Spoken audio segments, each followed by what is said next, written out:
Yo, peace and blessings to everybody out there. This is Karev at Heritage Hip Hop. We with the family right now, the Mike Council. And I'm here. To my left is DJ Kawon in the building, man. Back in the building. and And then we all the way have to his far left, I go by the name of Seat, representing the Hello Effect podcast. Welcome everybody to another Mic Council. Did y'all miss us? Hello? y'all had to because everything else out now was corny. Ain't nobody really talking about nothing. You know what I'm saying? They're talking about the same stuff that we talked about last week. 2 weeks ago.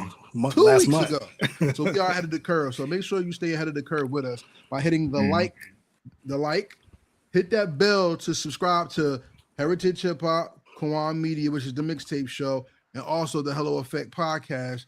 And make sure you share this and join the comments because everybody in the comments has the opportunity to join the show. So make sure y'all are here and jump in the comments. Before we let y'all know all the fabulous things that's going on, gentlemen, how has y'all week been? How's everything been with y'all? Oh man. Another week for us on the Chain Reaction promo PR run. So we got to talk about that album. Shout out to my brothers. Lindor, Travesty. We was on a really dope platform, Karev. I'm gonna connect you to. And shout out to DJ Queen B, man. She's really dope. It's called the Urban Influencer Call. It's like a weekly call where she brings on her panel of people who run podcasts, radio stations. There was a promoter in the building who was talking about some South by Southwest stuff. A little bit too late for this year, but definitely wanted to connect for next year because he has a stage out there and he has a connect with a local FM radio station. So we was doing that this week, man. Listening to the music, man, and getting ready for some future work too. So it's been a nice chill week on my end. All right. Far as me, it's always busy, man. Like I'm heavy in this media thing, but also I still gotta, you know what I mean, do my job in a sense, and I mean to provide until that media thing turns to money. And also I'm a part of another production on Thursdays in New York called the Live Show. It's pretty much a live streaming show. Also, we put out episodes, and this month we celebrating women. You know what I mean? I actually had one of my team members, Priscilla, my photographer. She went on. She got interviewed about her photography business and things like that. And other than that, this editing. I got like I don't even want to say. I probably got at least 60 to 70 interviews or whatever. You know what I mean? That I'm working on, but I don't mind. You know what I mean? Because what I'm doing is building my inventory. You know what I mean? So that's pretty much it. What about you, Karev? How your week been? Oh, stressful as hell, bro. The dopest part about my week is being alive and making sure my family good. But outside of that, when it came to the work life, Kyle Williams of Do It All University, Do It All's man, they came to my school and they did we bought a book for Do It All University, and we're just trying to set up Do It All to come to Councilman Dupre Kelly. Sorry, Do It All do. We would love to come to the school to read to the children, and the children actually we wanted him to be there. They had a dedication to him during the show. Mm-hmm. And the speech that they gave was, and a young man was dressed up as Do It All and said, "I am for Black History. I'm Councilman Dupre Kelly, and he taught me to represent everywhere I go." So we want to take that spirit of hip hop to represent everywhere we go. We teach it to the children in my classroom, my school. We are one of them schools that are very proactive with giving our children, our people, Black, Hispanic, whatever, everyone. We want to give them pride in themselves and a positive self-image. So that was like one of the best things that happened this week. And I'm here. So That's what's up. Full circle, you know what I'm saying? So, ladies and gentlemen, on this show, our topics are Lil Yachty versus old school hip hop, the legacy of the Notorious B.I.G. and how we personally feel about him, money versus clout in the indie hip hop culture or hip hop culture period, and also we want to talk about women in the culture. Now, Seek gave a shout out to his camera person. What's her name again? I'm sorry. My name Priscilla for Camden House. I want to say to Miss Priscilla, I always put Miss because I want to be respectful. Thank you for your contribution to greatness, not only his podcast, but your life in general. And for all the ladies, please share this. Yo, all the ladies, we want y'all to come in because this is your show, because we're going to talk about the importance of women in the culture. But gentlemen, what would you like to talk about first? Let's start the Mic Council off. let's do ladies first. Let's be appropriate and do ladies first. You sure? Because that's a better way to close out the show. Since it's Okay. on. All right. Then let's Think you pick. He the conversation. Yo, look. Lil Yachty. Like, we gotta discuss that. Get that out the way, man. Because we ain't gonna be talking about him all day. Let's get him out the way. All right. Well, here's the background story, ladies and gentlemen. If y'all have not known, Lil Yachty was on the Cosmic Kev, I believe, podcast, or Bootleg Kev, whatever it was, and he said that people judge his culture or his era of the culture very unfairly, and said that they made bullshit music, and that people in the 90s made bullshit music. Then he referenced Rapper's Delight as bullshit, and I think he had a very unfair or uneducated look at what hip hop is to be calling it bullshit. I'll let my colleagues go first because I can't wait to talk about this. I'm gonna go first. The thing with Lil Yachty, you know what I mean? I feel like sometimes, I don't even want to say this him, I don't want to single him out, but I feel like a lot of these younger artists, they don't have the knowledge or whatever. So when they get in these positions where they got to talk about these things, they be saying anything. But I do kind of agree with him to a certain extent. You know what I mean? Because it was like from different eras, it was like artists that was putting out bullshit. If we talking about lyrics, but we ain't talking about rappers alike. But me personally, I could name a few people that I felt like it could have been related to what he's talking about. Like, and y'all might not agree with me, like respectfully. Like, you know what I mean? But I'm talking about lyrics.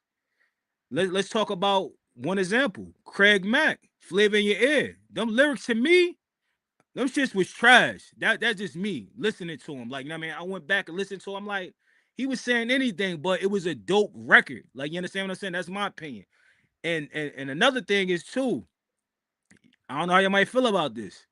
Noriega, he ain't even all that nice. He got a pass. You know what I mean? To me, if I want to compare Noriega, I'll compare Noriega to like a Silk the Shocker, East Coast, like respectfully. You know what I mean? And there's a bunch of other people that I can't think of right now, but when it comes to like Lil Yachty speaking on that, he don't got no lyrics.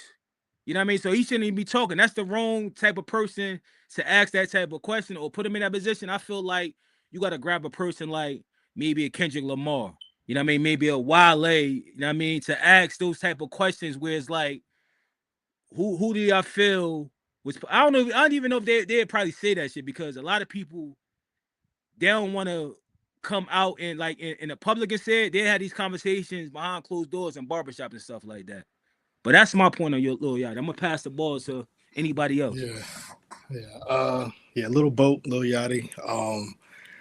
I mean, they set him up for that one because he's not a lyrical type of artist anyway, right? So for them to always ask somebody like that about lyrics and hip hop history, I don't expect much of them to, come correct when it comes to that type of stuff. But if somebody of that generation, I think you would ask like JID. Is it JID?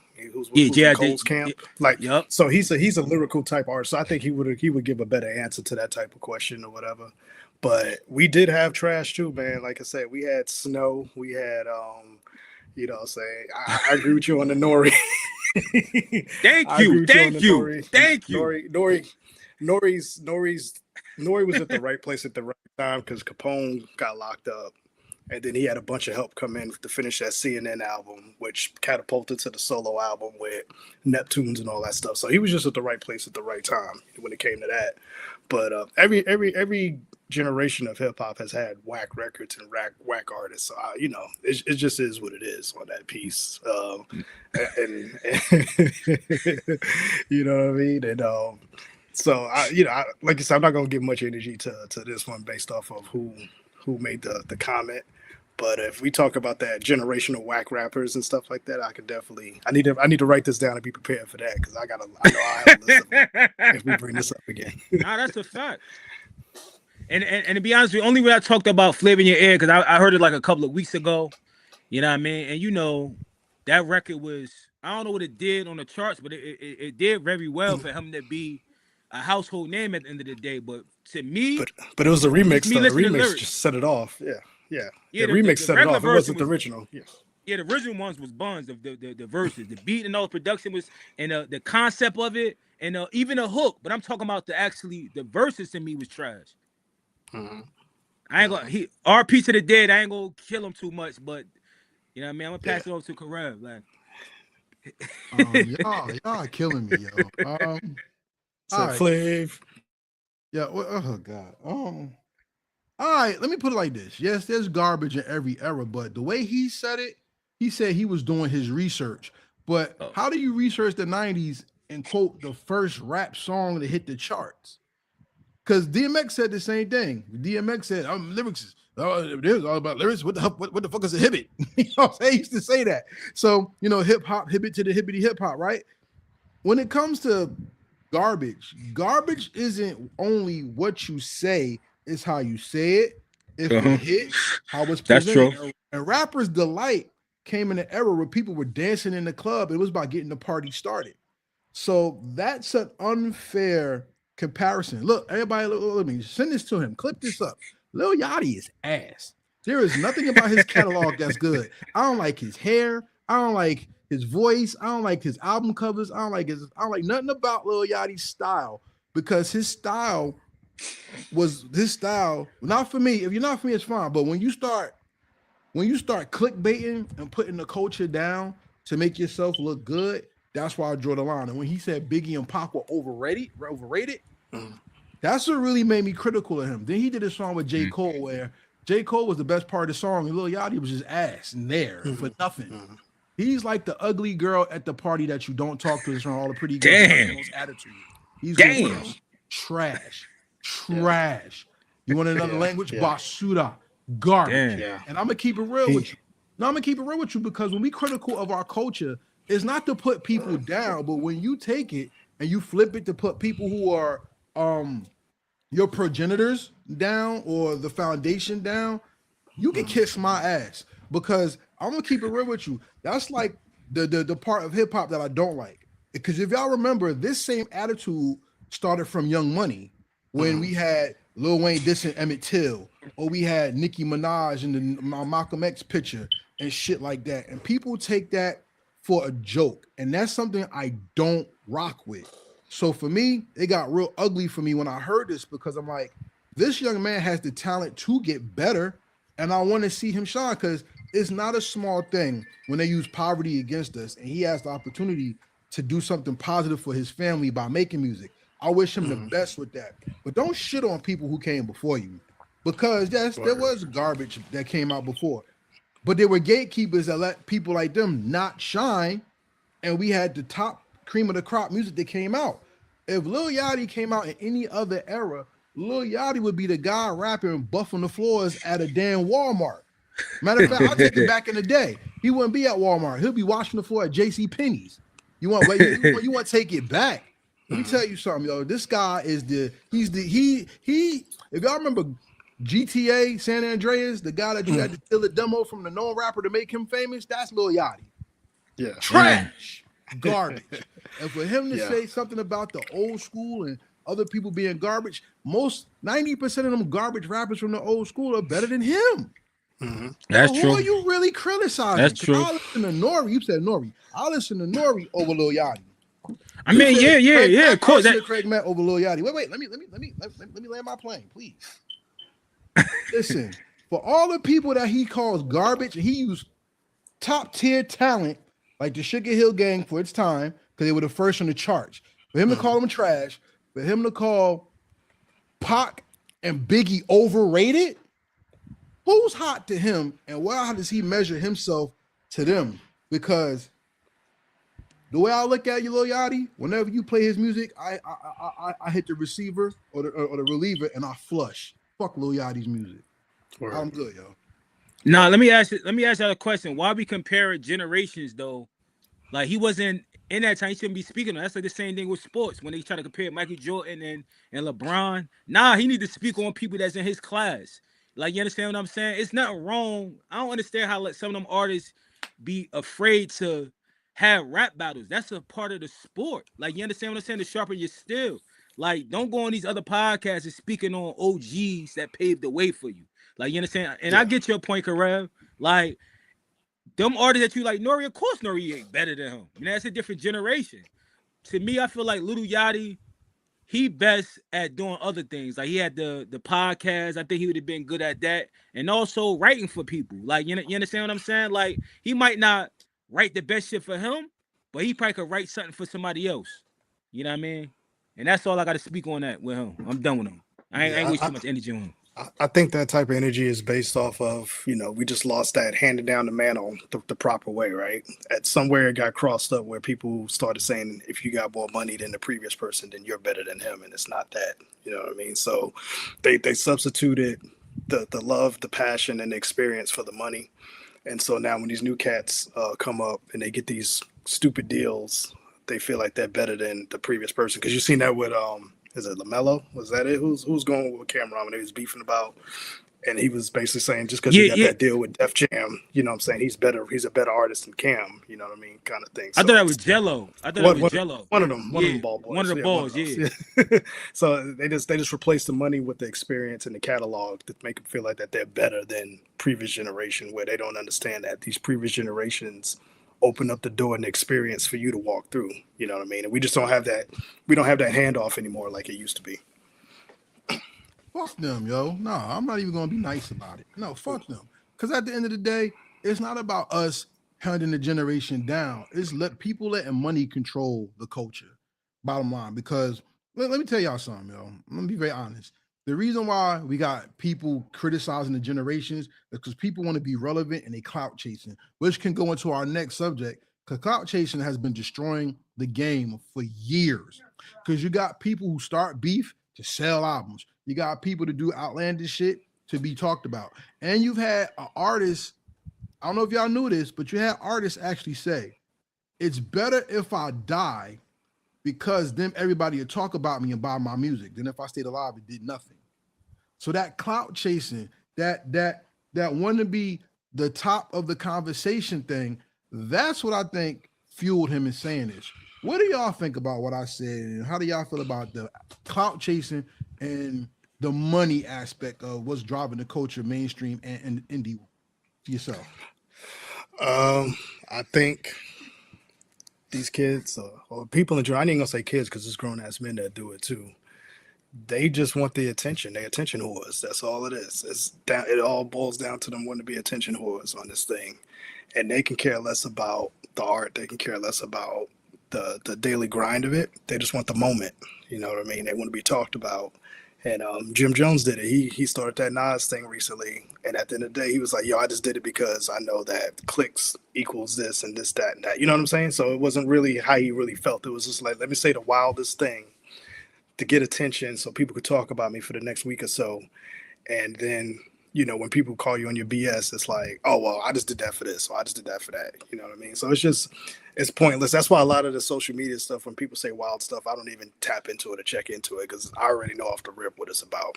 Who's selling an album, who dropping a clothing line, and who got a concert they're about to go out on, or who just about to start a podcast. You know what I mean? Because that's all it is now. They just want the clickbait to get to a certain point so they can get attention and draw to that. So it's like you said, man, nobody cares about any of it no more. It's just the clout. They just want the attention. That's a fact. That's why me personally, I don't support a lot of like celebrities podcasts because at the end of the day, I feel like they're not really there trying to create something, a platform. You know what I mean? They just trying to, like you said, make money at the end of the day. And they want to sit around people they know. So a stranger want to ask some uncomfortable questions or some shit that we want to know. Like, and that's why they start a podcast. So at the end of the day, they don't really have to do interviews because y'all get to see me because I'm on this platform or whatever. And I feel like clout chasing is essentially the same thing as like bad publicity, good publicity. It's the same thing. So they probably like, I'm gonna say whatever because at the end of the day, like you said, I'm gonna get this clickbait. I'm gonna be on everybody blog site and stuff like that because the headline says this. Like you said, Kawon, once I see some shit like that, I don't look at it. I wait till either somebody talking about it, either us or somebody else that I know so I can understand it. And I'm like, nah, I'm happy I ain't look at that. But to me personally, we need to get back to supporting people that's for the culture, that's putting things back in the culture and not this taking. Those people, like you mentioned, like Jim Jones, all they've been doing is taking. Like, y'all got a platform. You're a music artist. Where the hell is the music at? I don't give a fuck about your personal life unless you're gonna talk about it on a record. And that's all I got to say about that clout chasing shit. But the sad part is, I hate to put it this way, but it's the truth. If you clout chasing, you're trying to be the prettiest girl in the room. And as a man, that's pathetic. You want to be the prettiest girl, but you need the biggest breasts or something. You need somebody to always want to be in your face. You want that BBL, right? Yeah, that's corny, man. I don't understand these dudes, yo. Because I rock with Seek with what he said. The music should speak for itself. When you're a credible artist, you use your art. That's why I think Kendrick is so successful, that he knows how to put art out and then disappear and let the art speak for itself. That's why we still ask for a Nas album. Even though he's come out continuously, people still wait for it because Nas knows how to disappear and go into his next thing. We don't have to see Nas windmilling and breakdancing, or him talking bad about somebody or smacking somebody and then saying about my album at the end. We don't need clickbait. Word. Like, think about this, and I said this before. This is what makes the T.I. and 50 Cent thing feel so weird to me, is that T.I. is now saying this and putting the verses out. Verses is trash, by the way. But he's saying this when now he has an album coming out. And whether 50 wanted to do it or not, and it didn't like 50 ever talked about doing this with him, now they say, whoa, he's 50 said he do it. How did you hear 50 say it? Or you telling me what T.I. said?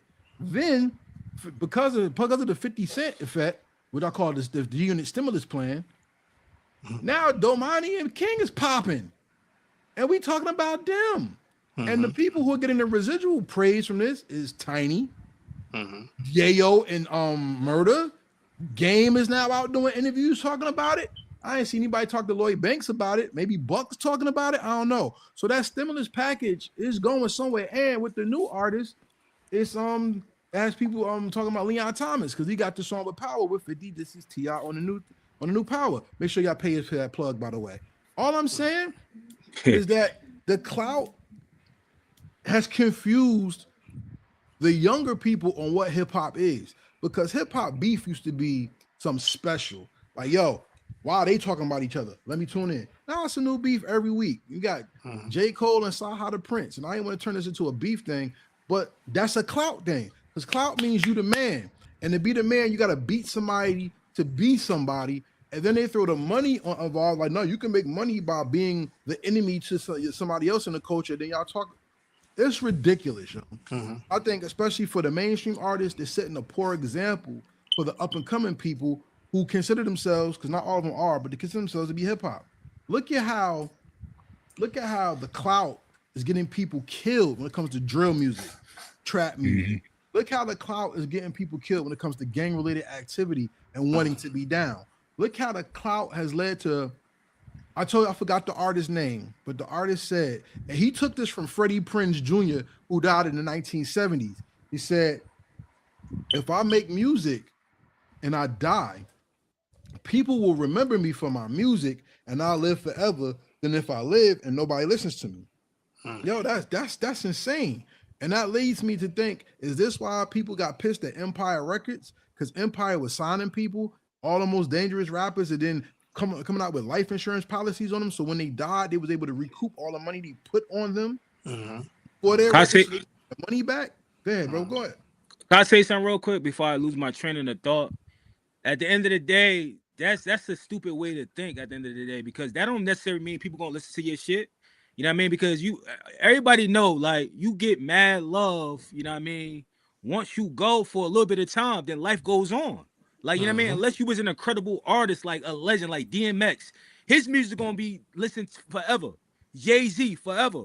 But we talking about these young, like King Vons and all these other crash outs, yo. You might have a few songs, but life gonna go on, because it's gonna be a new generation of artists that gonna replace the same shit you doing, because that's what these new artists do. They do the same shit. Nobody want to be different. Everybody want to hop on a wave and bite off of this, and it be over. For everyone that disappears, you'll have 3 or 4 more pop up. Yeah. You know what I mean? That's a And fucked up it's way kind to of think. happening here. It's kind of happening here locally. You know, we got Mo3 who died a few years ago, And I just read something, like you said, you forget about it. I just read something said that the courts gave his kids access to the rights to like his catalog, which is like 129 songs. And I was kind of like, oh, I forgot about that. You know what I'm saying? But that's now think about me forgetting about it now. Multiply that by 2, 3, 4, 5, 6, 10 million. You know what I mean? And so it's like you may have access to this music, but what you gonna do with it? You know what I mean? So it's just like you said, bro. They think this cloud is gonna help them in the long run, and then like I said, they pass on, and then the streaming numbers pop up for about a week or two, and then everybody goes back to their regularly scheduled program. You know what I mean? Unfortunately, for everybody out there that's trying to get into music, I'm gonna just tell y'all what I think. I think y'all are trying to climb a fireman's pole that's lubed with oil as you fall in the fire. It's a hard grip, and you're lucky to catch on if it's somebody to see you and to pull you off the pole and get you somewhere else. They bring you into safety. It's talk about it. It's how can I say it without saying it? It's wild seeing people try to catch clout off of somebody else's name when they don't have a name, thinking that that's going to give them a name. You know what I mean? And it's crazy that they feel like that's the way you're going to get people to listen to your music. When these people that I know that are doing this, people come back to me and say, "Bro, that's a total turnoff." You know what I'm saying? Because it's not proving anything. You know what I mean? I'm like, exactly. So it's just wild that you try to get a name off somebody else's name to make a name for yourself in this time period when it never works out. It never works out. You end up having, like you said, an uphill battle for your career, and you're gonna wind up in a dead spot somewhere. You know, constantly trying to shove yourself out of quicksand. I hate y'all. I'm sorry. I gotta be real. I hate y'all. Not my co-host. I'm talking about y'all out here who just do the same stuff. Because at the end of the day, yo, for us to survive anything, we have to be innovative, creative, and new, while celebrating those that came before us, honoring them, and moving forward with tributes of our talents that uphold our culture. And if you don't know what that means, go read a fucking book, man, and put your controllers down. I'm just telling y'all, yo. I mean, it's the truth. And clout, y'all, people got this from 50, and I don't blame 50 for it. But then the game took it to the next level. And then the G Unit era came with it. And then I don't blame them. It's marketing, but if you don't have the machine with you, you're doing this for nothing. And all y'all doing is continuing the bully coon trend of who's gonna be the top slave and honor his master at the table by sitting on the floor waiting for the crumbs from his table to reach the floor. We don't need to do this anymore. And clout and versus money, let me tell you something. You have to establish your goal. What is money to you, and what is the dream? Now, I want me and my co-host over there, I want them all to be billionaires. I don't look at it no type of way. That's the goal.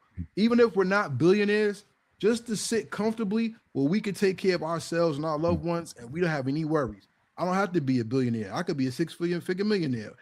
I could be a thousandaire. As long as I'm happy and I'm able to take care of my responsibilities, I don't need so much that somebody else next to me does not have. That's why all rappers who talk about I got chains, I got beads and all this other stuff, all y'all that rap like that, y'all gonna get confronted one day because somebody gonna want to see it and they gonna want to hold some money that you say that you have. Me, I don't got it. Don't ask for nothing. All I got is Linton dreams. Don't ask me for nothing. But what I do have, I have the desire to be the best at what I do. And if you have that desire, don't resort to BS tactics to make something happen for yourself that's really not going to happen because you're doing it the wrong way. Honor yourself for your talent by living with your talent and promote your talent. And if you want to promote your talent, make sure your Cash App ready. You come to Heritage Hip Hop. We give you music media solutions, interview, clips, music reviews, etc., etc. Got your Cash App ready? Go to DJ Kawon. Not only can he give you beats, and maybe he could produce a mixtape for you and give you more of a run on your music, so people will come check the music that you have out and hear something refreshing that you want to put out. And also, you got your Cash App ready. Go to my man on the Hello Effect right there, my man C. Because not only will you get a quality interview, you get some more industry and knowledge about being an indie artist, getting your face out there, so people will see you, not just the folks that you're around. Hello. Hello. All Feel right, me? that's what I'm talking about. Hold up. I don't got cash at that Zell me though. Oh, well, yeah, use that him, but you give me this. In the words of the greatest TV show of all time for sketch comedy, Live in Color, no job, no problem. No credit, no problem. No money, problem. Because if you don't invest in yourself, you ain't gonna be nowhere but the hottest person at the bus stop catching the That's a bus, fact. waiting for Word your up. Uber.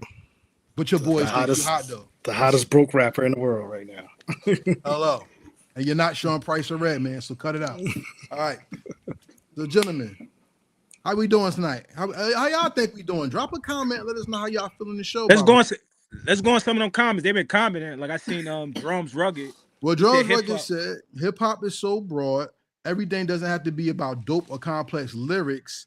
Some songs are meant to just to be fun, entertaining, and that's just what it is. It can't just be one thing. And I agree. What do y'all think? Yeah. I mean, yeah. The biggest part about hip hop is Yeah. you have to show your diversity, right? Like for example, like you said, Redman is probably one of the most fun MCs in the game.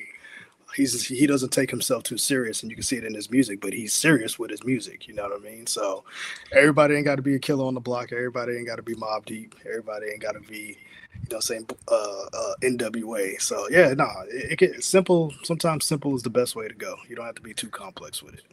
Nah, and I like fun records. I like party records. I mean, shout out to Atlanta. What was my man that DJ Unk, like the 2-step records, you know what I mean? Things like that. I like them type of songs. You know what I mean? It don't gotta be Wu-Tang or you know what I mean, Nas type of thing. I need some party, I need some strip club records. I like versatility. Like you understand what I'm saying? So yeah, for sure. Matter of fact, last night me and wifey was watching. We was flipping through the TV and they was playing Mike Will. Mike Will made it, and it had Pharrell, Ray Shremmerd, and Big Sean. I was like, yo, this is a go. I like this joint. You know what I mean? So yeah, just have a good time and make. Yeah, it's nice. Oh, that's what's up. Because I was trying to figure out what happened till Mike Will made it. Because at one point in time, that's all I heard. All the beats on the radio was by him, but then he just disappeared for a little bit. But that's good. It's a nice little record. It's a nice little. It's a old because old school Atlanta club sound to it, and it's a nice little bop. You know what I mean? And I'm a big fan of Sway Lee anyway. I like his I like his craft. I like what he do with his craft. Word. So it's dope to see him ride on those beats. You know what I mean? Word, that's a fact. Yeah, shout out to Sway Lee and fuck Post Malone. So here we go. We're gonna go to Daddy Rich. Daddy Rich said, "Wow, fireman's pole oiled up. Good observation, Kawon. Clout is more than money to the younger generations. Look at how they throw it away and own nothing. What talent? Whack is whack, bro. For y'all who don't know, that's one of the godfathers of North hip hop. Day City, Florida's own. They call him Freaka. He is one of the ones that when you want to learn about hip hop for real, gentlemen, I urge y'all to put him on y'all show. That's one of the ones right there that you need to talk to. Yeah, I'm very familiar. Peace to you, brother. Peace to you. Yeah. Who you talking about? Daddy Rich, baby? Yes. That's you talking about? Yes. Salute my brother. He's one of the ones that was there from the days when North hip hop was infantile and he was the demand learning to being the voice of a generation and seeing people come from his talent tree. So shout out to Freaka, you know what I'm saying? He said he's enjoying the panel convo tonight because we are culturally driven with no skips, baby. This is the Mic Council where you get real conversation and not that bullshit fluff. Well, how can I sound good and also get something on the back end? But we don't take it like Diddy, you know. And there you go. So we're going to talk about our next topic. They laughing, having a good time. I hope y'all having a good time too, because I'm not funny. So let's say, what y'all want to talk about now? Y'all want to go into March 9th, which is tomorrow? Yeah, let's do that. Let's pay tribute to the brother, the legend. Well, I'll let you take it away. Go ahead. March 9th, man. Tomorrow is the day. Well, what's today? This week, because I'm off on my dates because the time changed. Yeah. So Biggie passed away. You know what I'm saying? It's one of those, in hip hop history, it's one of those I remember where I was at type joint. You know what I mean? We was still reeling off of Pac passing away. You know what I mean? But the crazy thing was we was about to get life after death, like what? Maybe within the next 2 weeks of that date. So we knew the new album was coming. The streets was excited. Follow up from Ready to Die, and that's when we found out Big got shot out in LA. you know what I'm saying, and died. So, um, man, it's crazy, man, because our generations, we know the greatness of the Notorious, Christopher Wallace, and it's we're starting to get to that point now where, because you mentioned it earlier, where people are talking about Biggie and Pac was overrated, right? So that was going to be my devil's advocate question now. Like, we're getting to that point now where people not really understanding the pull and the gravity of what Biggie was, to where they're going to basically look at the numbers and say, well, he only put out 2 albums. Why was he so great, right? You know what I mean? So it's just this, I still think hip hop misses him. You know what I'm saying? Because just imagine what he could have did after this, because he had plans. He had plans to start his own label. He was the one who originally signed Cameron to his label. That's a But, fact. you know what I mean? We knew Junior Mafia was about to take off. We knew Lil Kim was probably going to have I think Lil Kim would have had a different path career-wise if Big was still around to kind of guide her. I feel like him and Pac would have worked it out. Well, Pac was dead at this point, but I feel like they was working it out on the backside, on the back end of that thing. I think that would have been different. Who knows? Who knows what the influence of Big would have been to hip hop if he still was around to, if not still write records, but been there to kind of bring in a new wave of artists, under his umbrella. So definitely, I still think he's missing. You can still hear his influence here, I think, in the culture today. Nah, I do. First and foremost, I want to say rest in power, to B.I.G. He lost his life young. And to have that influence and you only had 2 albums, that says a whole bunch about you. So the people that say him and Tupac overrated don't understand the lyrics, don't understand the message. Like, you understand what I'm saying? You got to be one of those ones that could be sending a message that people could understand through your music and still make great music that people can enjoy. Like, you understand what I'm saying? Because Biggie, even though he talked about hustling and stuff like that, he was talking about life that people could relate to. Like, you understand what I'm saying? I feel like this new generation, y'all just want to rob people and shoot people. Like, you understand what I'm saying? That's what y'all lyrics is talking about. Y'all not talking about the reason why y'all had to do this shit. Y'all just like, when that shit come on, bow, bow, bow, bow, bow. Like, you understand what I'm saying? Like, when it comes to Biggie, I feel like if he was still alive, it wouldn't have been a lot of rappers. You know what I mean? Let me start off with one. Rick Ross. No disrespect to Rick Ross. Rick Ross, he's a great artist. Like, you know what I mean? But he got a lot of his cadence from Biggie. You know what I mean? And that's why I think him and Diddy connected so well. And they was trying to, at one point in time, it seems like they was trying to go down that path. You know what I mean? But it came to like a halt. I don't know why. If I had to guess, I could guess Rick Ross started falling down a little bit when he was beefing with 50, and also when he said put that Molly oil in her drink and she didn't know it. You know what I mean? So it's things like that. And I agree with you too, Kawon. Little Kim probably would have been a different path. She probably would have been a megastar. Like, you know what I mean? Megastar. And I don't think Nicki Minaj would have probably came out respectfully, because me personally, I still feel like Nicki Minaj like took her style, ran with it, and just didn't want to get her no credit or whatever. Mm-hmm. For Junior Mm-hmm. Mafia would have been taken off, but I don't really see them really doing more than 2 or 3 albums. I think they would have shrunk a little bit. I think it would have been Yeah. more Lil C's and the ones that really got down. I think they would have been kind of one of those things. I think he put the crew on just to put the crew on to take care of him, but I think the music part would have been a little bit more defined if he was still around to kind of curate that a little bit more.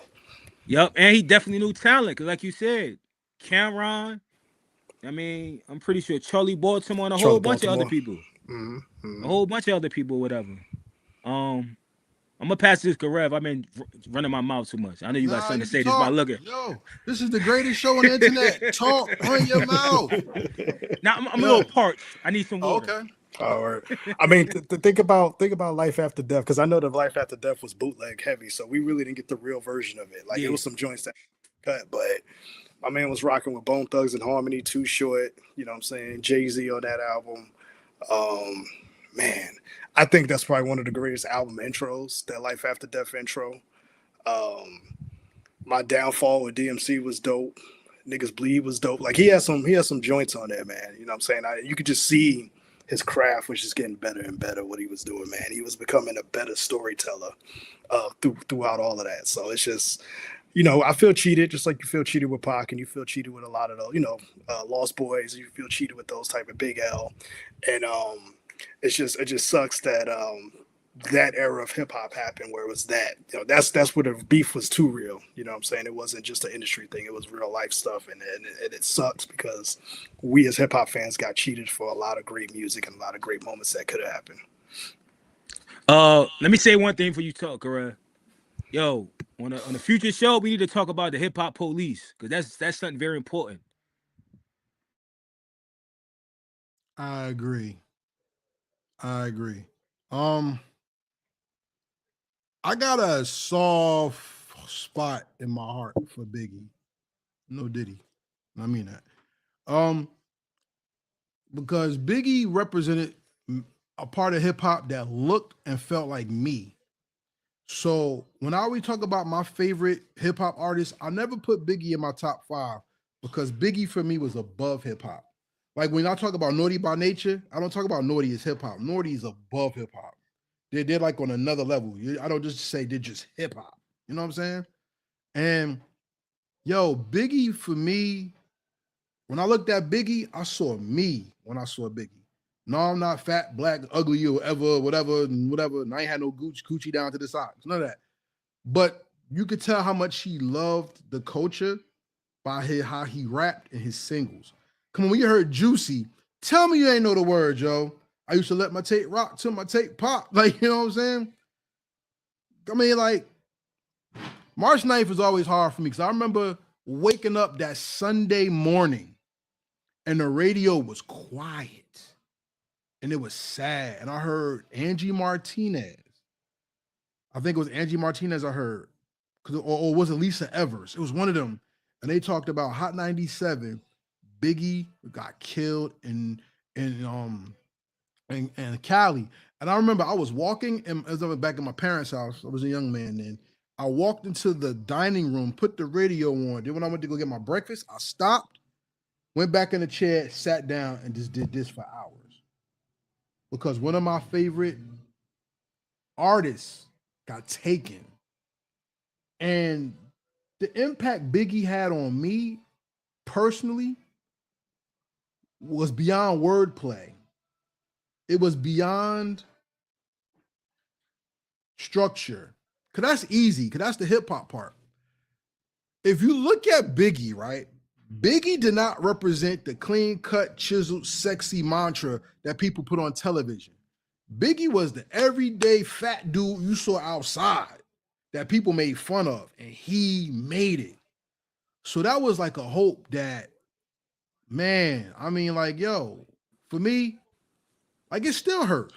And I didn't even know the man because the dream of making it has always been held back to a certain group of people because either they didn't look the part or people didn't feel you could be the part. Mm-hmm. And he defied both. Word. And that was like, that's the most amazing thing. But I want to ask y'all, we're going to flesh this out. It ain't going to be rest in peace, Biggie in here. Biggie yeah, for sure. We're going to have some fun with this one. So ladies and gentlemen, vibe with us, all right? Before we go there, we're going to talk to Daddy Rich. He said, true that, it was all peace between the two, which is Biggie and Pac. It was the dawning of them both going independent. To have met, spoken, and performed on the same stage with both men was an honor. So there you go. Like I said, he won the one, Joe. You could talk to him. You know what I'm saying? Nah. I felt that same way, though, about Tupac, how you felt about Biggie. Even though I'm from the East Coast, Tupac was that one for me. You know what I mean? I got more connected to him than I did to Biggie. You know what I mean? I can't really explain to you why, because I was young at that age, like in the 90s. You know what I mean? I was a kid. I was probably like 8 or 9 or something like that. You know what I mean? So I really don't. But I remember me hearing Tupac more and get connected, especially against like me. I think Me Against the World. That was he had Dear Mama on that, right? Yeah. So Yeah. around that album, then All Eyes on Me, then he started making all them other projects, the double disc and all that. That was one of the first artists that had the double disc. But this about Biggie. I just wanted to say that though. Yeah, I'm kind of like you. I was musically I was more drawn to Pac, which is like you said, being the East Coast cat. But for me, my favorite Tupac album of all time is Strictly for My Niggas. You know what I'm saying? Just because he was militant on there, he had messages on there. He had the joint with Ice Cube and Ice T that was dope. And I Get Around was cool, but like I've always been an album cut kind of guy. So Strictly for My Niggas was my favorite Tupac. Still to this day is my favorite Tupac album, and Machiavelli's my favorite other favorite album. Um, Big, I Machiavelli love fire. Big's. I love Big because Big to me, Big and Nas mirror me personality wise. I think, or I mirrored their personalities because they're older than me. Just because it felt like they was cool with everybody. You know what I'm saying? Like they wasn't there for the beef. They wasn't there for the drama. They was just there to kind of vibe with you. You know what I'm saying? If we connect like that, let's put some work in. Let's do that. And I felt like they was the type of dudes. Big was the type of dude that he can move in any room. You know what I'm saying? I think Jay-Z picked up a lot of Big's traits from him coming up. You know what I'm saying? Because if you remember, people forget this, but it was Big and it was Jay coming up. And history, they always say history is revisionist depending on who you talk to. So a lot of people don't realize that. But Big, I think Jay picked up a lot of Big's traits as far as how to move in the room and how to talk to people and all that. Even though he was coming up with Rockefeller and all that stuff, but And his lyrics. in his And lyrics, his in his lyrics. lyrics, yeah. I'm not a writer, I'm a biter, you a biter. Yeah. So I definitely think that Big as a person for me, hip hop misses him because he was the type of dude where he wasn't an industry dude. He was just like a cool guy. He was like a legit Brooklyn dude. Like, yo, I'm just here spread love is the Brooklyn way, and that's for real. You felt that from him. So whenever I meet dudes who are from Brooklyn, and they always show you that love, I'm like, yo, you got that Biggie gene. You know what I'm saying? Like they not here for the drama. They just here to just have a good time. So that's what I think we definitely miss about Big is that just his personality, man. All right. Or he was cool. He was cool. You could just tell, like, when the Locks and them talk about him, you know what I mean? Just in the studio sessions, and I miss that old gritty hip hop, you know what I mean? That's why I'm gonna get back to. Hopefully I could get in the studio with some of these artists and get that behind the scene type of feel. I remember they was in the studio rolling dice, you know what I mean? And just doing their thing. All right, so let's have some fun with this. All right. I got a couple questions. I'm gonna answer them last because I want y'all to get to Sean, and I'm gonna hear what y'all say. Greedy me. What's your favorite Biggie song? My favorite Biggie song is Unbelievable. Yo, I can't even pick a favorite song, like, because he got so many. I'm just being honest. He got so many great songs. You know what I mean? In the back of my head. So Easy answer. Gun to your head. Gun to your head, bro. Gun on my head. I'm gonna have to say the Juicy or Big Papa, whatever, or fucking. It's too many, Joe. It's too many. I don't really have a favorite. I enjoy a lot of his songs, even though he wasn't here that long, and that says a lot. He has a lot of great music, man. That I ain't no drug dealer, but I could want to be one at the list, like a hustler. Biggie, you that hustler shit. I'm about to go outside and get it. Like, you know what I mean? Yeah. Biggie had Method Man on his album when Wu-Tang was in crew only. So that alone was a feat, you know what I'm saying? Because Wu-Tang didn't do stuff with anybody back in the day. So the fact he had Method as a feature on that album was crazy back then. Like, that was a big moment for hip-hop. Kicking the door, I see, man. Yeah. Yeah. Him in the song with him and R. Kelly. That was another good song. Yeah. Which one? Yeah. You must then, you should be. Yeah, that one. Shout out to Seek with the voices. I mean, singing. Special on the net. Got people singing on here. Machine Gun Funk was dope. Man. He has some Nasty Girl. Yeah. Yeah. You ain't like that song? That was one of those. Nasty Girl's cool. My favorite Biggie song of all time is Unbelievable. Unbelievable. Hands That's down. what I'm saying. All right. Favorite big moment or what in your life, according with dealing with Biggie, was one of your favorite moments that you could remember? Oh. Watching them perform. Let's see. Go first. Wait. Let's Okay. see. Yeah. Go ahead. Repeat the question. My bad, because I was thinking, trying to. Your favorite moment, including Notorious B.I.G. in your life. It was probably watching like him on BT, MTV, and stuff like that. Because for anybody that don't know me, I'm an artist by God-given talent. Like, you know what I mean? So this is see like a person that wasn't too far from where I lived at in New Jersey to be on MTV. I was like, that shit is possible because that shit is right there. So this seeing him when he was alive, this making and also when I seen him on the Martin show, also we made that appearance and shit like that as himself, that was very dope. All right, Kawon, what's yours? I got two. I got staying up late at night with my VHS tape recording the Source Awards, watching them perform on that, and New York Undercover, being a guest, like one of those musical guests on New York Undercover. That's dope. Yo, I'm gonna tell you this story I tell every year. Shout out to one of my favorite and best peoples in the world, my man Jarnell Williams. His rap name back in the day was Simply Put. This is my guy, yo. I went to Immaculate Conception High School in Montclair, New Jersey. And the day Biggie's album came out, but matter of fact, the day before or 2 days before, me and him said, yo, they don't let us out for lunchtime. We gonna sneak out to school and get that Biggie album before it sell out. Right? Shout out to my man Phoenix Nebula in the building, right? Yo, I remember us taking orders. and we were standing by the door. People was like, y'all ready to go? Y'all ready to go? Word. We ran from our high school from, I don't know the name of the street, Cottage Place, up around Valley, up to Bloomfield Avenue to Crazy Rhythms store, record store on Bloomfield Avenue in Montclair, New Jersey. And we bought double CDs and double tapes and brought them back to the school.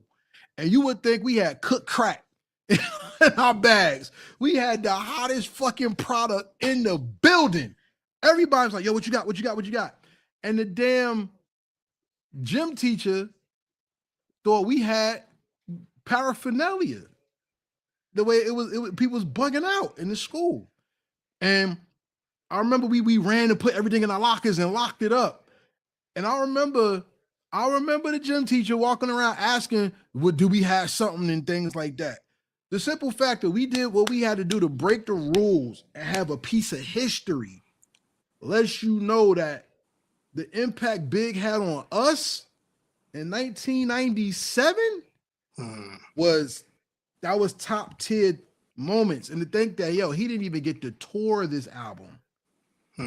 And look how much we still talk about it today. And look, yeah, Def may have made it big, but this album was so good, it was going to be one of the ones that took off and went somewhere. Hell yeah. There, yo. Man, that's why it's so dope. Dead or alive. Still buy physical media because you have those type of stories, right? Like similar to you, I did the same thing when Wu-Tang dropped their double album, Forever. Rest in peace, Pops. So he was taking his nap because he worked 2 jobs. So he was taking his nap in between both jobs, and I snatched up his car and rode out to Warehouse Music up the block, and I went to go buy that double album and had to get back just in time. And I got home just in time when he started waking up. And he's like, what you doing? Where you coming from? I was always out checking the mail, you know what I'm saying? Like that. But I had to go get that because back then you didn't know if CDs was going to sell out, right? You didn't know. Like you just That's thought, a fact. I got to get a copy of the CD. I got to copy the CD. So I remember those days of running to the store when they had the special midnight releases, and I spent the night over a friend's house, and we run up and take the train to the Tower Records or something, and we stand in line to get the music and all that stuff, man. Those are like the greatest memories of buying music because you create that experience. You know what I mean? Nah, shout out to Target. I used to work at Target overnight in Hillside on Route 22. I remember Target was the only spot that was dropping on Tuesdays, like the new records and stuff like that. And I used to work overnight, so I used to get it right when they used to before everybody got it, before the store opened and stuff like that. And also, like you said, I remember when people could give me a CD as a Christmas gift, and I love it. But fast forward to 2026, give me that shit. Nah, you cheap because it ain't the same no more because it's streaming. But we need to get back to, like you said, giving somebody something physical. You know what I mean? Even sign that shit so I could, I mean, I could have that because it's gonna be worth something. Facts indeed. Shout out to free Daddy Rich. He said his Biggie memory is seeing Pac bring him out on stage and introduce him to the industry in '93 at the New Music Seminar at the Muse in New York.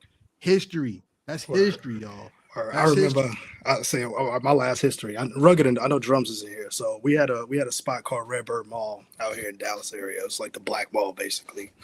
And I was hanging with my partner Donald. Shout out to my man. He went to go get the UGK album. I forgot which one it was, but they so happened to be doing a PR run. So Pimp C was there, and they was closing down the thing. And so my homeboy was like, "Oh man, come on, man! I just can't get the CD. Let me get it real quick." And he didn't know Pimp C was in there. And all of a sudden, you hear Pimp C's voice like, "I'll let the little nigga in there so he can get his CD, man. He done drove all the way here and did it." Mad cool, dapped him up, signed a poster for him while he got the CD, then signed a receipt from my homeboy's mom and all that stuff. And that made me a fan of UGK after that. That's when I was like, yo, you know what I'm saying? This is dope. Like, you know, I heard their music before, but actually sitting there talking to Pimp C while they was like buying the CD and stuff like that. He was real cool, real humble, and was making fun of me because I was up north. You know, so what you down here, a Yankee and all that stuff. We started talking and everything. And it just, like you said, it's just those memories of meeting people who were down to earth and cool, man. That like you said, artists need to get back to. They need to get off the social media as much and just really get back to just dapping it up with the real fans, man. Hell yeah. I want to say shout out to the Walkman era. Y'all got me thinking now, like, damn, I remember I had the Walkman, had the tape, and my shit the thing used to come out, and I had to get my shit back and try to, we got to get back to that.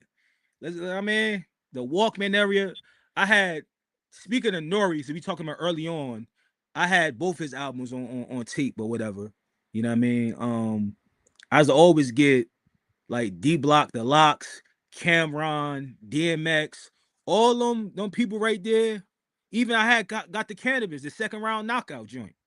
You know what I mean? Shout out to he from Jersey, right? Shout out to, you know what I mean, can I bust?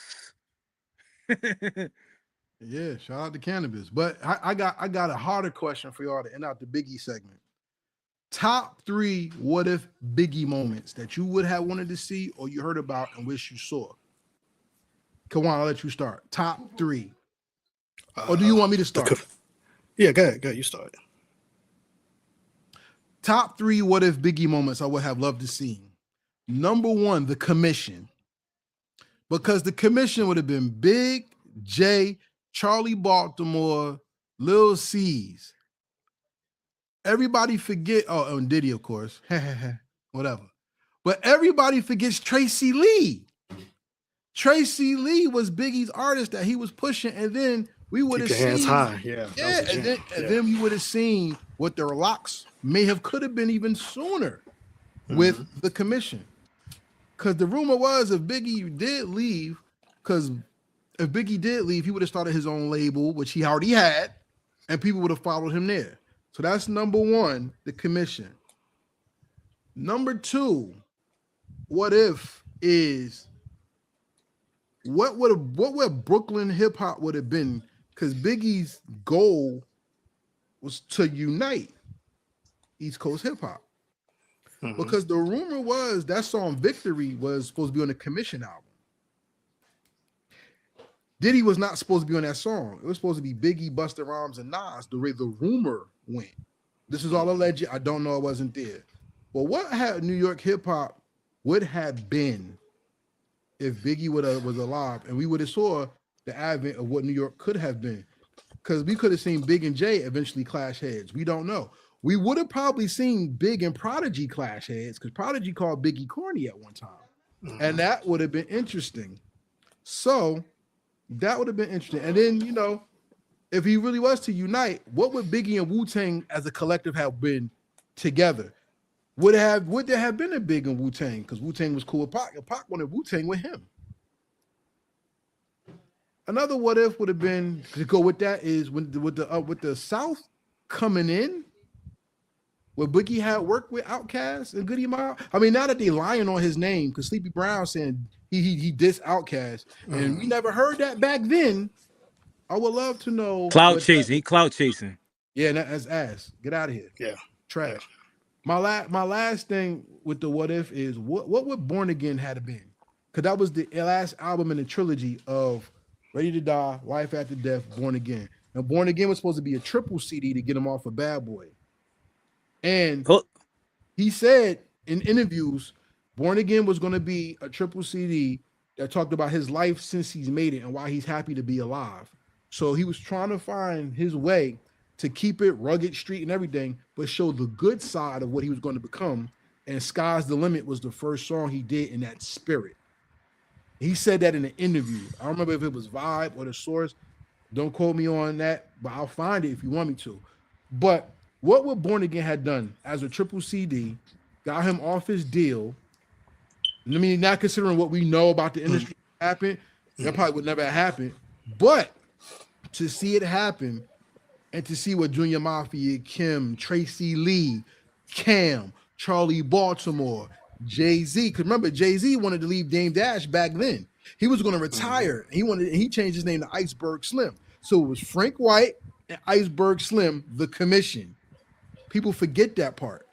I would have loved to have seen what would have happened from that part.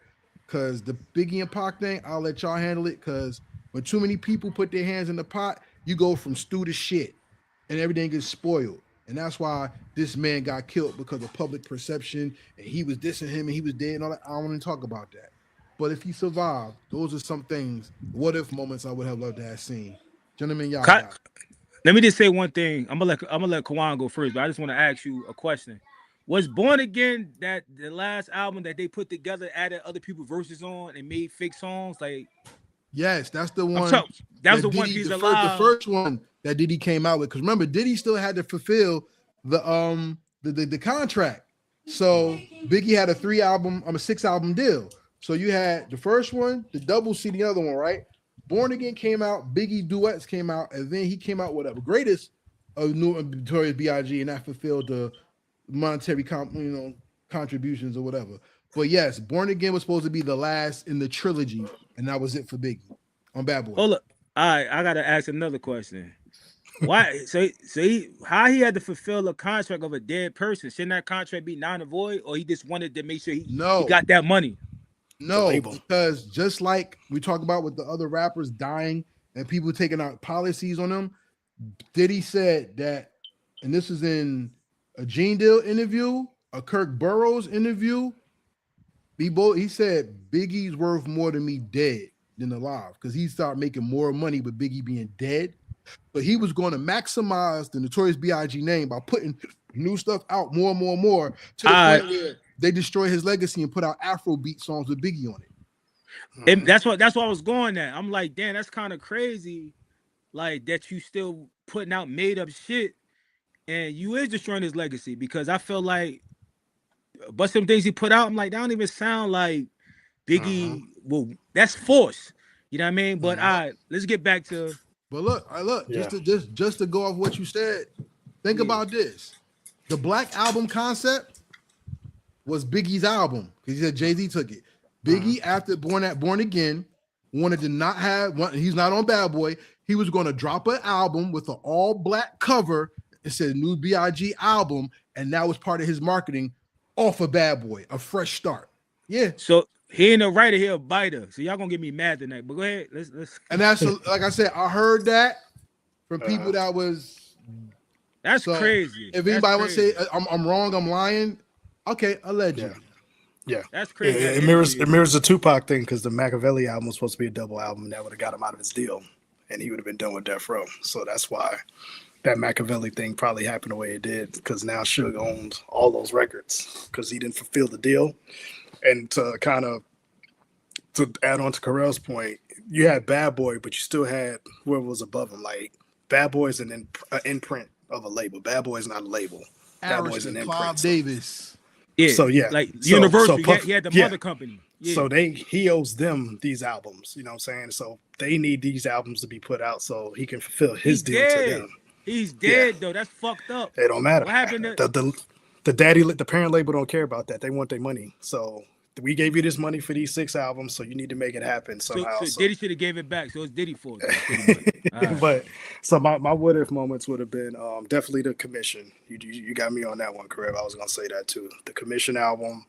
Um, I was looking forward to life after death tour. You know what I'm saying? If we would have got that tour, um, I know that, like you said, that album would have took off crazy.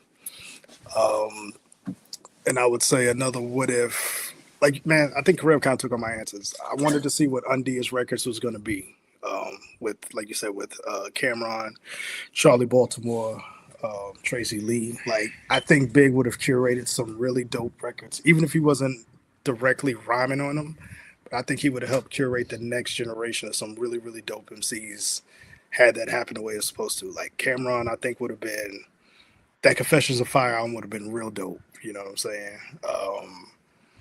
That Tracy Lee, I can only imagine what a Tracy Lee album would have sounded like with Big kind of being a part of that too. Even though his album was dope, it was, that Many Faces is a dope album. Um, I would have loved to have seen. Yeah, I would love to see Biggie be independent of Bad Boy and get out of that shiny suit era. You know what I'm saying? I felt like that was cool, but I felt like that wasn't really him. I think that was him doing that to kind of get off of the label. And I think he was about to really show us who he really was, like the Locks. Similar to how the Locks was. Like, they kind of was just doing it because they had to. But when they got off of Bad Boy, you really got to see them for what their talent was. And I think that would have been dope. Nah, that's a fact. My what if was what would East Coast rap look like? You know what I mean? Would we embrace these other small categories of hip hop like drill music? You know what I mean? Was that getting allowed to come in? You know what I mean? Because Biggie had that shit. It was like this his. It wasn't no question who was the king of the shit. He ain't had to say that shit. He had to be thirst like these other rappers. I'm the king, king, king. He already knew because we crowned him as a culture as the king. Um, and what if he would have got off that Bad Boy deal? Would Bad Boy still be around? Like, you know what I mean? Would Diddy still would have been like, you understand what I'm saying? Because you got to think about it. If everybody that was in Bad Boy saying all these things that he done, imagine what Biggie saw. You know what I mean? You think he would have been ready to talk? You know what I mean? So, and another thing, what would Jay-Z be at? Would Jay-Z be this billionaire? Or Jay-Z would have vanished somewhere? You know what I mean? Because, like you said, he said he a writer, not a biter, but it sounds like he a biter because now that you say that thing about that Black album, that's weird to me. Like, you want to be that man. So if Biggie was alive, I want to see where Lil Kim career would have went. You know what I mean? Because I felt like she needed him, like, to be honest with you, because he wrote her first album, if I'm not mistaken. So I'm pretty sure he did more writing and things like that. Mm-hmm. And she probably went in a different lane. And also Little C's, I want to see what his career would have blossomed to. Well, he would have been a successful solo album. I mean solo artist, excuse me. If Biggie still was there. Because I know Biggie was probably helped write his shit too. Mm-hmm. Yeah. And the rest of that shit, this East Coast in general, because this look about the people we said, Cameron, he his own little thing in the culture. Biggie was alive, like what would Cameron be? Would Cameron and Biggie be together? Like, I don't know, man. Can you That's imagine it. like a prime for East Coast hip hop? A prime Nas, prime Biggie, prime like Mob, prime Wu Tang. Like, you know what I'm saying? It would have been all the boroughs would have had crazy Crazy. work. Crazy. You know? Yo, imagine Biggie and Sean Price. Damn. Yeah. How Biggie and Conway. Yeah. Oh, damn. Biggie and 38 Special. Oh, yeah, yeah. And think about this, Legends Has It. Think about that, like what he had done that, because Biggie wanted to get out of music. Remember, he said he wanted music is everything, but it's not everything to him. So you have Brooklyn Mint that was gonna come out. Brooklyn Man, yeah. If y'all don't know, if y'all in Brooklyn, book a if it's still open, book a appointment. Go to the Biggie Museum. I had the pleasure to go to the Biggie Museum. Oh, you went? That's the one with his Yes. daughter. Yes. I would Okay. love to have her on the show and we talk to her. The Biggie Museum was amazing when you got to see the crown he wore, the throne. You got the Biggie sodas and all the marketing. You got to see how his room was set up. His Timbs, he had some big ass feet. I was a big dude, yo. His Timbs, you got to see how his closet was. Their actual radio that was in his room. They had a hologram which you could stand next to and take a picture of Big. I mean, it was dope, man. I mean, Phoenix Nebula said, who would you put him against in one of those battles? Nobody, because I think versus bad, but y'all can have it. Go ahead. I'm not in that one. I don't know. That's my opinion. Sorry. No disrespect to Timberland and Swizz. That's dope what y'all did for the culture during COVID, but It got to be Big and Tupac. That's the only two people that could go against each other, in my opinion. Yo, Big and Tupac. You know what I mean? They was around the same era. They was best friends at one point in time, and they let the media put them against each other. What was happening pretty much continue to happen. Like, you know what I mean? That's the only people I could see, Big and Tupac. And it's like on some friendly joint catalog. You know what I mean? They got a whole bunch of great music. And I actually enjoy that. You said versus Ash, but if that was together, you enjoy that shit too. You'd be right there. You won't say it's Ash when it comes, you'd be right there with us. Nope. Yeah. If it ain't COVID time, I wouldn't want to see it. I don't we Man, I'm going to see probably Big get us and like Tupac. we probably definitely get us like a a Nas and Big album or something like that, or something. You know? Damn. That would be dope. Look, we were supposed to get Machine Gun Funk remix, right? And look now, or Give Me the Loot remix, one of those two. And now look, the only song we got with Nas and Big together is I Really Want to Show You with Jodeci, which is on the Born Again album that Diddy fucked up. Let me ask y'all something. If Biggie was alive, you think that Foxy and Kim beef would happen? Yes. Why? Because Foxy and Jay-Z was cool, Biggie and Jay-Z was, so you don't think they would have? No, because women, the woman thing is a little more volatile than the male thing. Now, being that they both from Brooklyn, definitely, because Kim would probably be beefing with Charlie Baltimore, and then Foxy would have been a remnant of it.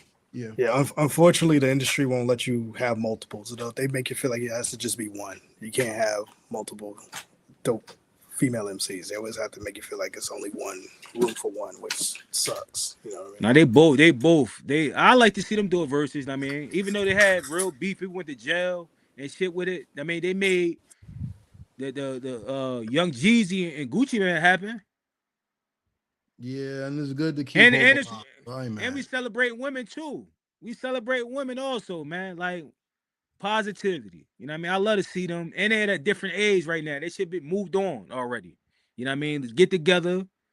Since Nicki Minaj and Kim probably ain't gonna never see eye to eye. Get Kim and Foxy together. Do this verses. Let's enjoy some of their classics. And let's just move on as a culture. Why we still holding on beef? Why? That's a good question. That's a good question. So since you brought it up, shout out to Daddy Rich. He said Biggie featuring Fred the Godson would have been major. And Phoenix Nebula said Biggie versus Pac and Nas, none of them. Although I'd rather hear him collab. You know what I'm saying? But since Seek brought it up, I'll let you introduce the last topic of Women's History Month and where we're going with it on the show.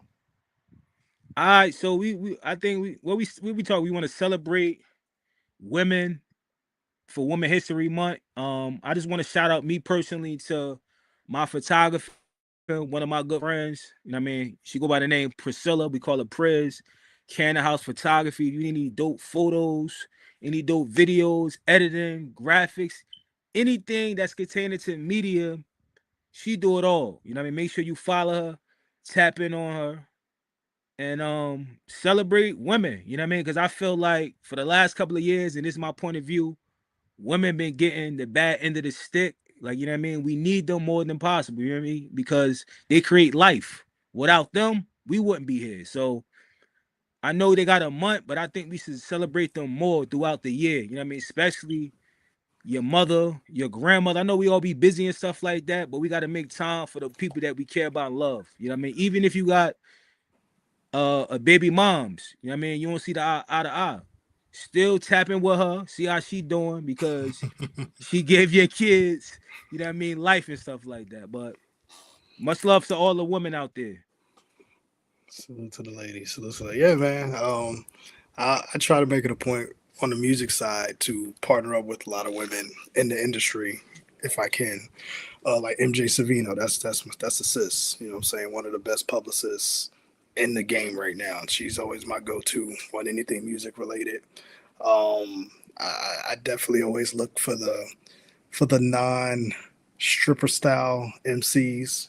You know what I'm saying? Like when it comes to the music stuff. Matter of fact, go check out my man Luck just produced the album for a sister named Nejma Nefertiti.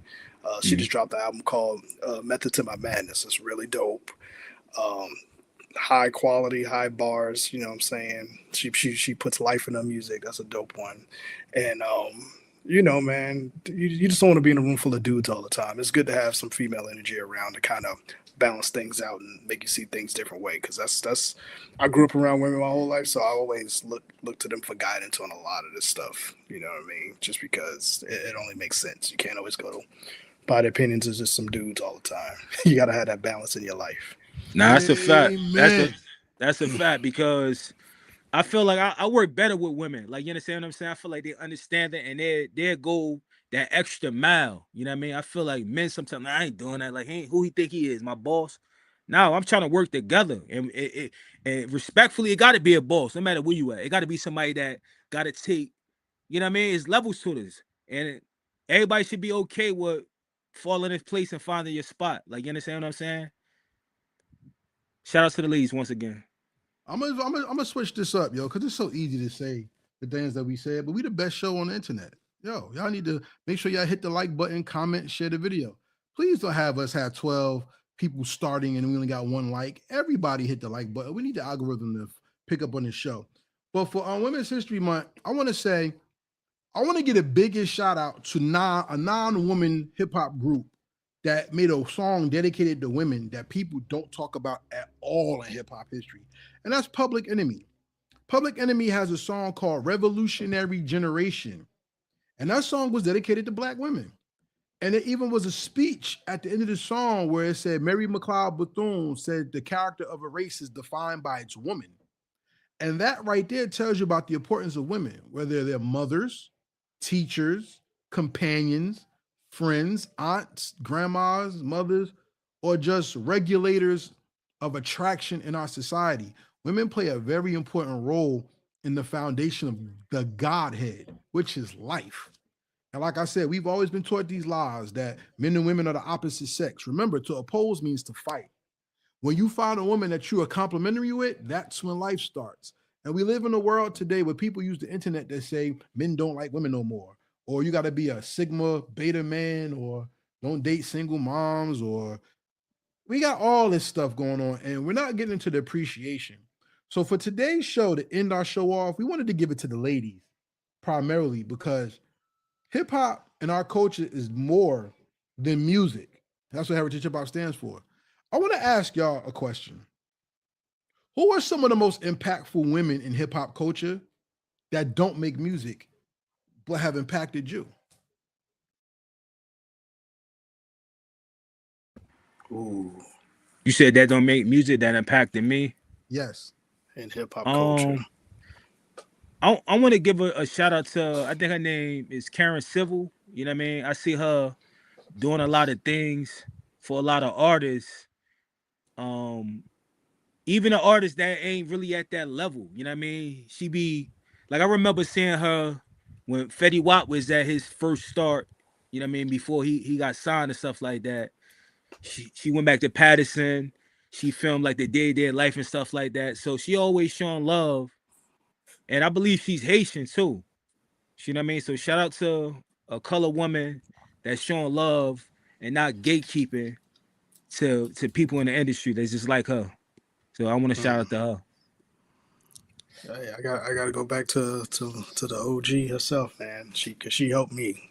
MJ Savino, man. She was the first one when I decided to move my platform just a mix show platform to start doing interviews. When I literally made that decision within the week, I got a weird random email from her. asking me if I was interested in emailing some of her clients. And I don't know how she got my email because I didn't make it public at the time I was doing that.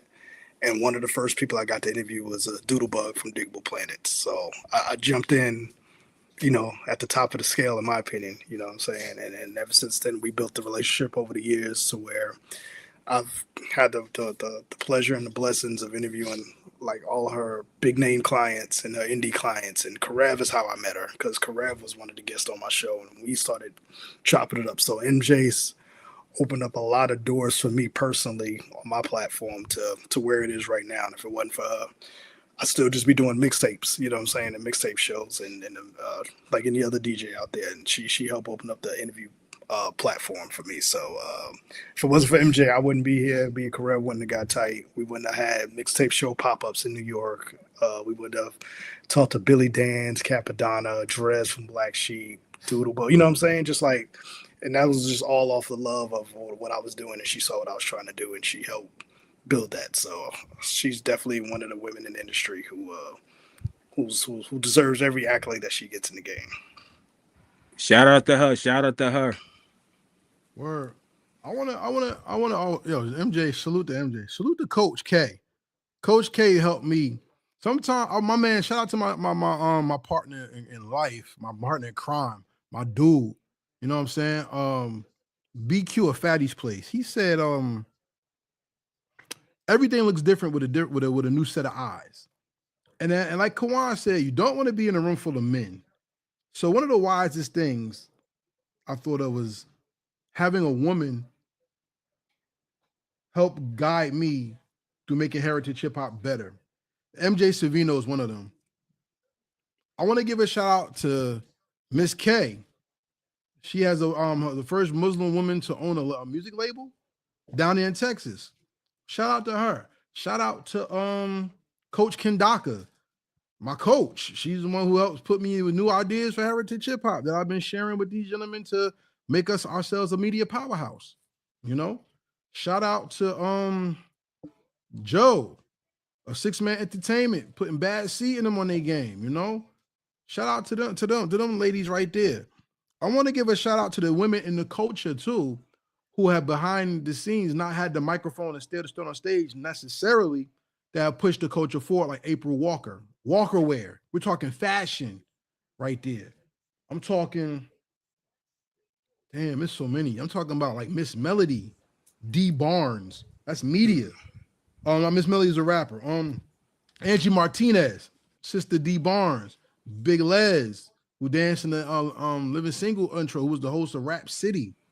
Like, you got women on all the photographers, the media consultants. What'd you say? That's a Rosie Perez, another dancer. I love Rosie Perez. but yes, like the people who have put this culture on their back, who are unsung, who we always give it to the rapper and the singer, but what about those who take the pictures, who make sure people's wardrobes are correct? What about those people who are there? Like when we talk about rappers, we always talk about the people that's current, but what about MC Debbie D and Us Girls? That's Crush Groove right there. That's Wild Style, Beat Street. Like, come on, yo. Let's go all the way back to MC Sha-Rock, Funky 4+1, and all of them. I mean, let's really be for real. Like, women have been a part of this culture and inspired this culture in so many ways. Like, if it's outside of hip hop, Roxanne Shante, battle rapper. You know what I'm saying? Talk about it. Let's talk about those women that really did a lot for this culture and not bog it down. Because, like I said, one of them, I told you, Revolutionary Generations, one of those songs dedicated to women in hip hop that we don't talk about enough. My man Chuck D said, America treated mama like dirt, shaped her, raped her, reshaped her, and it didn't make the paper. Like, women have been going through so much shit in this time that we don't even talk about their contributions. One of my favorite women in the civil rights era that people talk about is Fannie Lou Hamer. And if it wasn't for her speech she gave that Lyndon Johnson tried to block with a press conference, people would never have known what people in the South went through as far as trying to get voters' rights. And she gave her life, and her body was mutilated by doctors in the South, and she was beaten unconscious, but she still walked to do the vote and have those and make that speech. Women are an integral part of what makes hip hop great. And it's an honor and a pleasure for the Mike Council to be culturally driven and no skips, and not to skip over the importance of the women who make hip hop great. So we salute all of y'all, 100%. Gentlemen, is there any female MCs or artists that you like to shout out that you think the world needs to pay attention to? This go on my page. I got a ton of different artists that's incredible. I don't want to mention too many names, and I ain't joking. I'm being serious. I interview a lot of great, dope talent from all over the world. So go tap in from R&B artists, reggae, rappers, whatever. Show love, support. I feel like we need new faces, man. It's good to support the legends, the greats, but for the ones that's out there, this lollygagging and gossiping, chatty patting, doing all that nonsense. F that. Let's bring some new faces that really want to give back to the culture and really got something to say. You know what I mean? And really passionate about their art. So that's what I gotta say. I mentioned her earlier, Nejma Nefertiti's dope. I always been a fan of Sa Rock. She's one of my favorite MCs in the game. Rod Digger, always one of my top MCs in the game. Um, shoot, I had a list in my head, so I started opening my mouth. But Rhapsody is one of my other favorite MCs in the game. It's a lot out there, man. We definitely need to open our eyes and ears and definitely listen to these women out here doing their thing, whether it be the music behind the scenes, just those who take it serious. If they take it serious, I'm always interested in hearing their story. So shout out to the ladies out there. Shout out to Dr. Opal Lee too. You know what I'm saying? She's the godmother of Juneteenth. She every year she walks to bring awareness to. She was walking to bring awareness to Juneteenth being a holiday. And she got that put in a couple years ago. And she's from Dallas area too. And every year around Juneteenth time, she still does her walk, and she's almost like 100, if not at 100 years old now, still out there supporting to bring attention to that. So shout out to her. I want to shout out a couple ladies though, if y'all don't mind. I want to shout out Lady London. We got to give a shout out to Lady London, who's making moves out there. You heard her name on Drink Champs, Big Daddy Kane. Jersey, right? She from Jersey, right? From Newark, I think. We're gonna keep it. We're gonna home team. Shout out to Newark, man. But shout out to Lady London. I want to give a shout out to Ty Phoenix, who I think is the best female in the game. Her and Rod Digger together would be amazing. I would love to hear it. Shout out to another lady out there who knows how to bar your ass down. Shout out to Honey De Niro, a 6-man entertainment. Honey De Niro is one of them ones. I love Honey De Niro. And Honey De Niro, I'm pulling for you. Salute. You know what it is. Also, I'd like to give a shout out to She Real. Like I said, She Real is one of the ones that works and doesn't shake her ass for talent, to show her talent. She had an album called I Don't Rap About My PUSS, and y'all know the rest. She Real is dope. You know what I'm saying? I want to give a shout out to Gail Campbell, Rock Boy Records. Shout out to Nisa F. Baby. You know what I mean? Shout out to Queen Nevaeh. There's so many young ladies out here that I've had the pleasure to meet who are doing incredible things, and the ones I haven't met yet. Like you had one of your platforms, I'm seeing Silver Rain. Silver Rain has a beautiful voice, yo. Y'all know JL the Boss? That's another one. There's so many, and if I haven't named your name and you mad, I don't care. But just know that you're on my mind, and I'm sorry that my mind is temporal and God is infinite, and I don't have the infinite, and we don't have infinite time to talk about all of y'all. I'm sorry, but I just want to say, like, it's a lot of y'all out there. Oh, Queen Nilam of the Nation of Islam. She's nice, yo. I would still want to interview her. She's amazing, and especially I want to give a shout out to the people out there who's not shaking their ass for cash and doing something for the community and really doing their best, because I'm tired of seeing women that look Down syndromic shaking their ass on the stage. Take 3 words and then that's it. I really want to hear what you have to offer, because y'all are the mothers of the next generation. And if your child look back at you and say, "Mommy, was you a hoe?" and you shaking on stage and you can't explain yourself, you're gonna look stupid. So, shout out and please, I pray everything's safe. There was a report that Rihanna's house got shot at 5 times. I hope that's just a rumor and not true.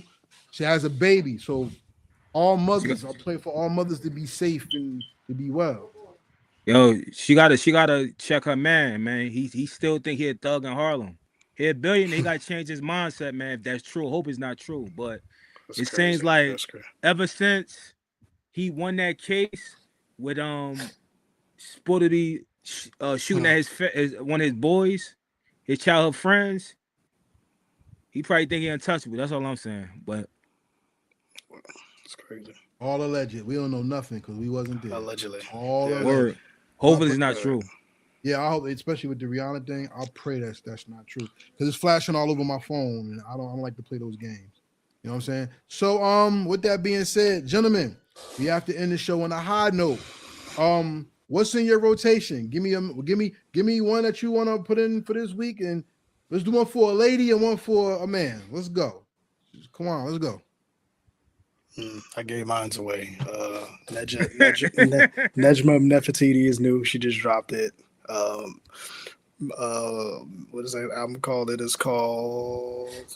I said it earlier. I forgot, so I'll come back to that.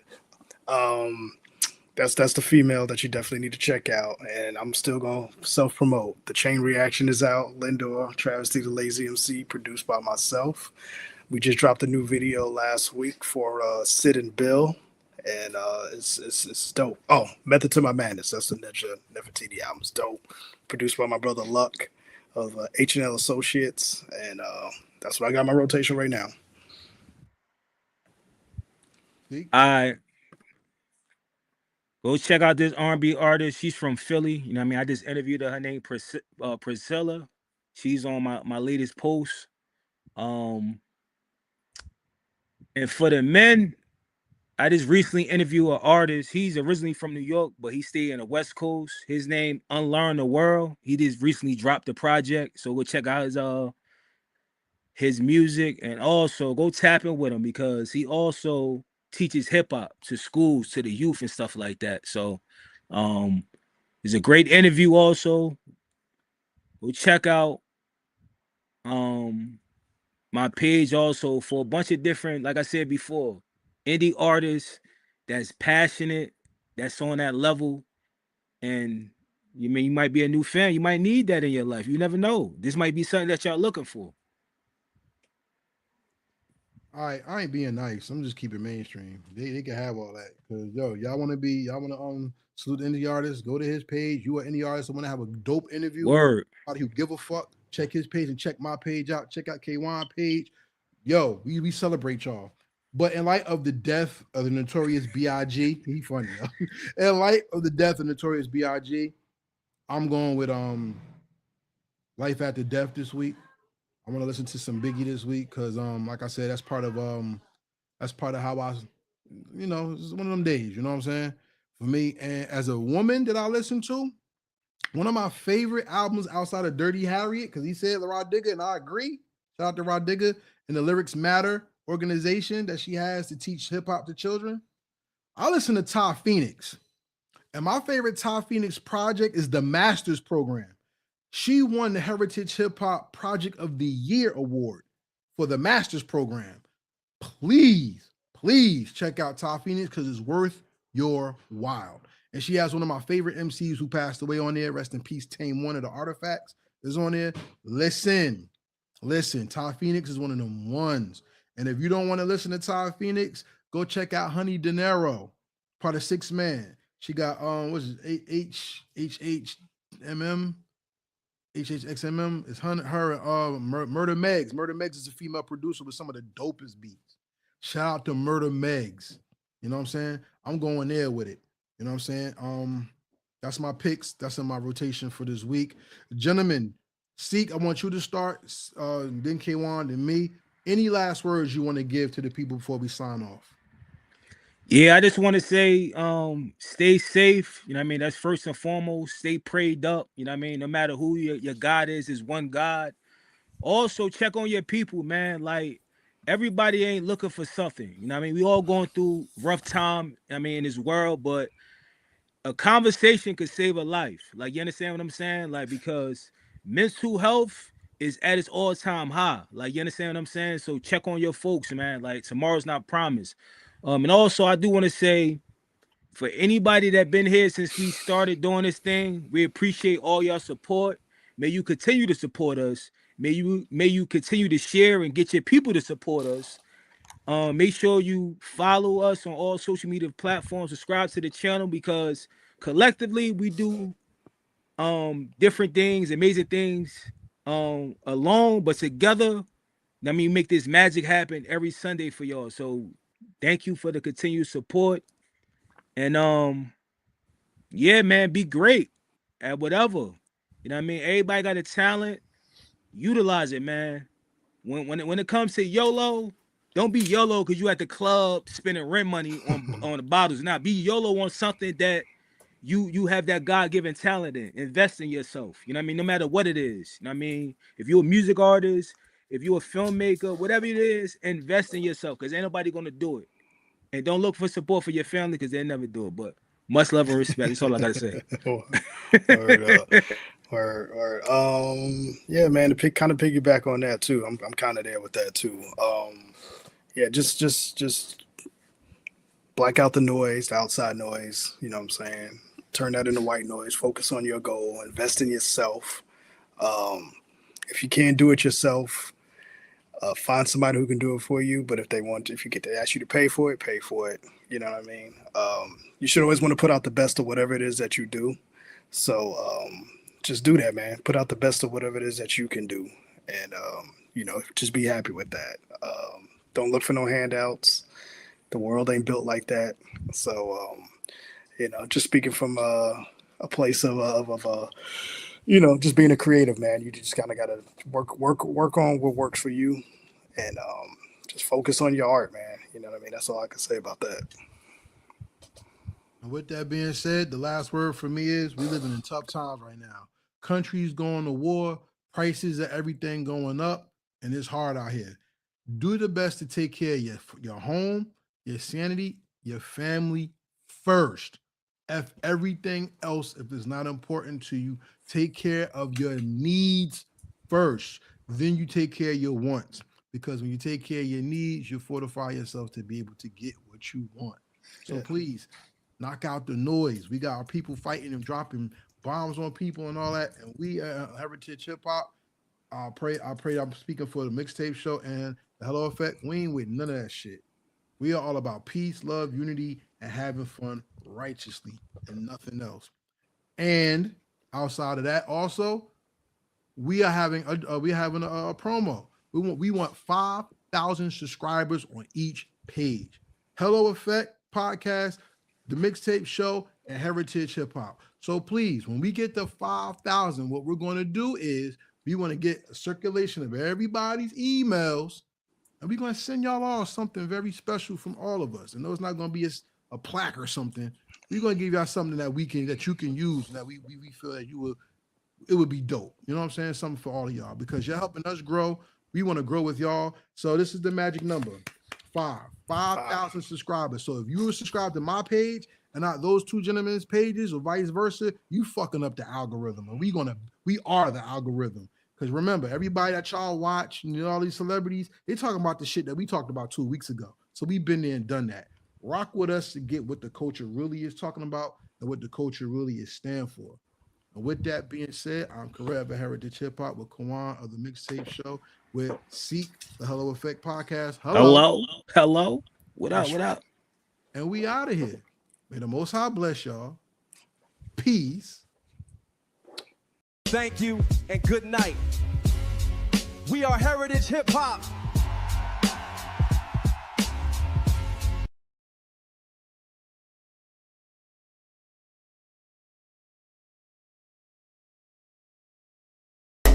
Real hip hop. Real hip hop. We here. Real hip hop. For real. Real hip hop.